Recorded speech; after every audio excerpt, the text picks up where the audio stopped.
असं म्हटलं जातं की आई मुलगा, वडील मुलगी, बहीण भाऊ हे जगातले सर्वात पवित्र नाते आहेत. या नात्यांमध्ये निखळ प्रेम असतं. त्यात वासनेला अजिबात थारा नसतो आणि म्हणूनच या नात्यांचा सर्वत्र दाखला दिला जातो. मात्र काही नराधम या नात्याला काळीमा फासतात. असाच प्रकार परभणीच्या पाथरी पोलिसांच्या हद्दीत घडला होता. काळीज पिळवटून टाकणाऱ्या या प्रकाराबद्दल सर्वत्र संताप व्यक्त करण्यात येत होता. एका पित्यानं आपल्या पोटच्या अल्पवयीन मुलीवर अत्याचार केल्याचा किळसवाना प्रकार घडला होता.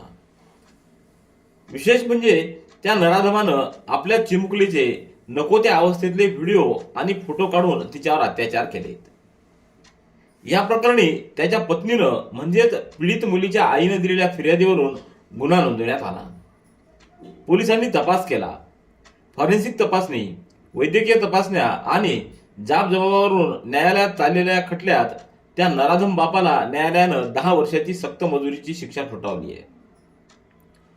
10 वर्षाची शिक्षा ठोठावली असली तरी अशा राक्षसी आणि पाशवी मनोवृत्तीच्या लोकांना आळा बसेल का असा प्रश्न आहे.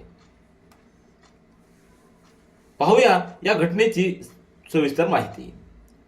पाथरी पोलीस ठाण्याच्या हद्दीत 2 वर्षापूर्वी ही घटना घडली होती. या गुन्ह्यामध्ये अश्लील व्हिडिओ दाखवून स्वतःच्या अल्पवयीन मुलीवर लैंगिक अत्याचार केल्याचं सिद्ध झालं. त्यावरून न्यायालयानं दोषी ठरवून आरोपी असलेल्या नराधम पित्याला तब्बल 10 वर्षे सश्रम कारावास व 10,000 रुपये दंडासह विविध कलमान्वये शिक्षा सुनावली आहे. याबाबतची पाथरी पोलीस ठाण्यात पीडित मुलीच्या आईनं फिर्याद दिली होती. फिर्यादी महिला ही तिचा पती व मुलाबाळांसह पाथरी शहरात राहतीये. ती धुणे भांड्याचं काम करते, तर पती हा ऑटो चालक आहे. तिच्या पीडित मुलीला मागील 1 महिन्यापासून आरोपी असलेला बाप हा अश्लील व्हिडिओ दाखवायचा. जर तू आईला सांगितलं तर तुला व तुझ्या आईला फिनाईल पाजून मारून टाकेल अशी धमकी त्यानं दिली होती. तर 10 ऑगस्ट 2021 रोजी पीडित मुलगी ही तिच्या इतर भावंडांसोबत झोपली असता आरोपी असलेल्या पित्यानं बळजबरीनं तिच्यावर लैंगिक अत्याचार केला. तिनं सकाळी ही बाब आईला सांगितली. त्यानंतर आईनं पाथरी पोलीस ठाणं गाठून फिर्याद दिली आणि त्यावरून गुन्हा क्रमांक 364/2021 दाखल झाला. या गुन्ह्याचा तपास पोलीस उपनिरीक्षक डॉक्टर मनोज आहिरे यांनी केला. पोलीस ठाणे अंमलदार साठे यांनी तपासात मदत केली. या प्रकरणात सरकारी पक्षातर्फे ॲडव्होकेट ज्ञानोबा दराडे यांनी एकूण 10 साक्षीदार तपासले. तपासादरम्यान तपासी अधिकारी यांनी आरोपीचा मोबाईल जप्त केला. त्यामध्ये पीडितेचे अश्लील फोटो व व्हिडिओ मिळून आले. ते तपासणीसाठी न्याय सहाय्यक प्रयोगशाळेत पाठवण्यात आले. न्यायालयासमोर वैद्यकीय अधिकारी यांचे जबाब आणि पीडितेचा जबाब यावरून लैंगिक अत्याचार झाल्याचं सिद्ध झालं. तसंच फॉरेन्सिक तज्ज्ञ यांच्या साक्षीवरून फोटो आणि व्हिडिओ हे पीडितेचेच असल्याचं सिद्ध झालं.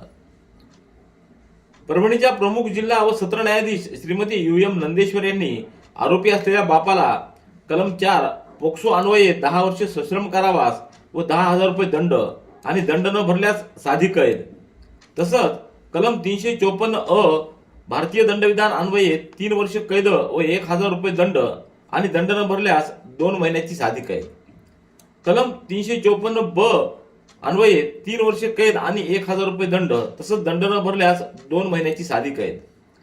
त्याचबरोबर कलम 504 अन्वये 2 वर्षे साधी कैद आणि 500 रुपये दंडाची शिक्षा आणि दंड न भरल्यास 1 महिना साधी शिक्षा अशी शिक्षा 19 मार्च 2024 रोजी सुनावण्यात आली आहे. या खटल्यात मुख्य सरकारी वकील ज्ञानोबा दराडे यांनी सरकार पक्षाच्या वतीनं बाजू मांडली.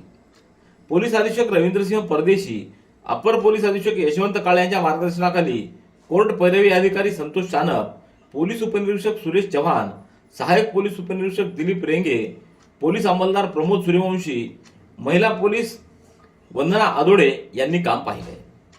दरम्यान पोटच्या मुलीवरच अत्याचार करणाऱ्या बापाविषयी सर्वत्र संताप व्यक्त करण्यात येत होता.